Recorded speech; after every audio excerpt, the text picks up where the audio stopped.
L'actualité hors du Sénégal, c'est avec Ibou Diouf, direction le Kenya, au moins 8 morts dans un crash d'un hélicoptère militaire. Exactement, Sornenate, et la cause de l'accident dans le comté de Lamu, sur la côte kenyane, n'a pas été précisée dans l'immédiat. Les forces de défense kenyanes opèrent dans la région pour aider à dissuader les extrémistes liés à Al-Qaïda du groupe Al-Shabaab. Basé donc de l'autre côté de la frontière en Somalie, le ministère de la Défense a déclaré que l'hélicoptère de l'armée de l'air s'était écrasé lors d'une patrouille de nuit. Une commission d'enquête a été envoyée sur le lieu.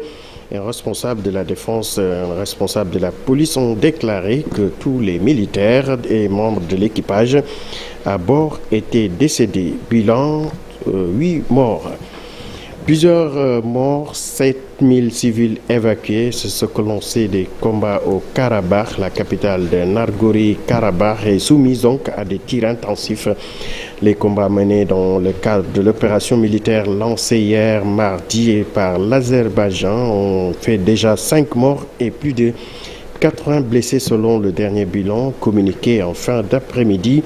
3 ans après le conflit précédent, des combats de Nagorno-Karabakh ont fait au total plus de 80 morts. Migration en Amérique centrale, plus de 400 000 personnes ont franchi la frontière du Honduras à destination des États-Unis.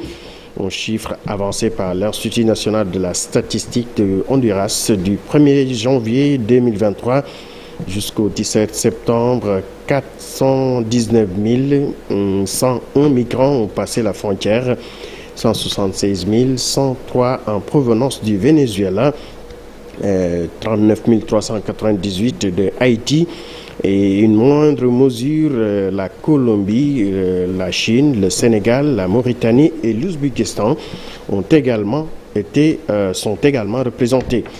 La France n'accueillera pas des migrants qui viennent de Lampedusa, selon le ministre de l'Intérieur.